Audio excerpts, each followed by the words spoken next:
अस्सलाम वालेकुम गाइस। आज का जो टॉपिक है वो है डीएनए बेस्ड फॉरेंसिक एनालिसिस। ठीक है, तो आज के इस टॉपिक में हमने इसके मटेरियल रिक्वायर्ड और इसका प्रोसीजर, इसका प्रिंसिपल, इसकी एप्लीकेशन, ये वाली सारी चीज़ों को स्टडी करना है। तो सबसे पहले जो है ना, डीएनए बेस्ड फॉरेंसिक एनालिसिस होती किस लिए है, ठीक है, पर्पस क्या है इसका। It is a technique which is use to identify the individuals. हम इसको इंडिविजुअल्स को आइडेंटिफाई करते हैं यूजिंग देयर डीएनए। उनके डीएनए को यूज़ करके हमने आइडेंटिफाई करना है इंडिविजुअल्स को आइडेंटिफाई करते हैं उनके डीएनए को यूज़ करके। अब इसका प्रोसीजर देखिए क्या होता है। प्रोसीजर में सबसे पहले हमने क्या करना है, जिस पर्सन की भी हमने आइडेंटिफिकेशन करनी है ना, उसका हमने डीएनए एक्सट्रैक्शन करनी है, डीएनए की एक्सट्रैक्शन करनी है, यानी उस पर्सन में से डीएनए की एक्सट्रैक्शन करेंगे। डीएनए निकालने के बाद उसकी क्या करेंगे, एम्प्लीफिकेशन करेंगे। हमें पता है एम्प्लीफिकेशन हम किस प्रोसेस के थ्रू करते हैं, पीसीआर के थ्रू करते हैं, यानी एक small part of the DNA को एम्प्लीफाई करके हम एक लार्जर डीएनए और रिक्वायर्ड डीएनए जो है वो हम अपना गेन करते हैं। उसके बाद हम करते हैं एनालिसिस।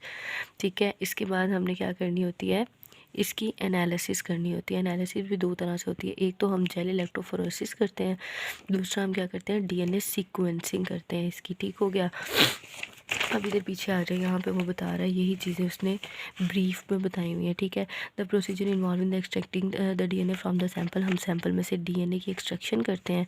ठीक है, फिर उसकी एम्प्लीफिकेशन करते हैं डीएनए की यूजिंग द पीसीआर की टेक्निक के थ्रू उसकी एम्प्लीफिकेशन करेंगे। फिर एनालिसिस होगी एम्प्लीफाइड डीएनए फ्रैगमेंट की by using the gel electrophoresis और डीएनए सीक्वेंसिंग। फिर हम उसकी क्या कर लेंगे, एनालिसिस कर लेंगे। अच्छा, मटेरियल रिक्वायर्ड, अब जो जो इनमें चीज़ें चाहिए होती है ना, वो एक तो डीएनए का हमें सैंपल चाहिए होता है।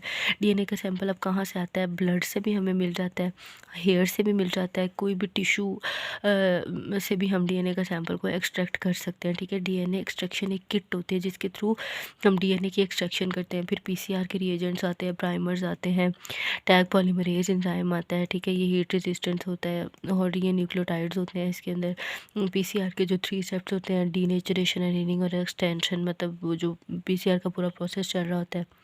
जेल इलेक्ट्रोफोरेसिस इक्विपमेंट, मतलब जो जेल इलेक्ट्रोफोरेसिस की इक्विपमेंट्स होते हैं वो प्रेजेंट होते हैं, और जो डीएनए सीक्वेंसिंग इक्विपमेंट्स जिनके थ्रू हमने एनालिसिस करनी होती है ये भी प्रेजेंट होते हैं। अब ये बहुत इंपॉर्टेंट है, अक्सर वो पूछ लेता है कि कोई भी पेशेंट है, एमसीक्यूज में एक्स्ट्रा सिनेरियो बना कर पूछ लेता है कि अगर आपने किसी सस्पेक्ट को आइडेंटिफाई करना है तो फिर कौन सी टेक्निक होगी। तो डीएनए बेस्ड फॉरेंसिक एनालिसिस हम कर रहे होंगे। मतलब ये इसकी एप्लीकेशंस थोड़ी वास्ट होती हैं। ये देखो, क्रिमिनल इन्वेस्टिगेशन के लिए ये यूज़ हो रहा होता है, यानी कोई भी सीआईडी में जैसे हम देखते हैं कोई भी क्रिमिनल है उसको इन्वेस्टिगेट करने के लिए हम सैंपल लेते हैं डीएनए का और फिर हम उसकी एनालिसिस करते हैं। ठीक है, तो डीएनए बेस्ड फोरेंसिक एनालिसिस करते हैं, जिससे कि क्या होता है, हमें क्रिमिनल का पता चल जाता है कि जुर्म किस बंदे ने किया। या फिर पैटर्निटी टेस्टिंग में कि कोई भी बेबी कौन से पेरेंट्स का है, कि ये वाला बेबी किस पेरेंट्स का है। अक्सर ऐसा होता है ना कि वो टेस्ट करवाते हैं कि ये बच्चा किसका है। ठीक है, तो पैटर्निटी टेस्टिंग के लिए भी, and other legal and identify verification situation, मतलब कोई भी किसी भी हमने इंडिविजुअल को आइडेंटिफाई करना है या उसे वेरीफाई करना है, उसकी वेरिफिकेशन करानी है, तो हम ये वाली टेक्निक यूज़ कर सकते हैं। आइडेंटिफाई द सस्पेक्ट और विक्टिम इन क्रिमिनल इन्वेस्टिगेशन।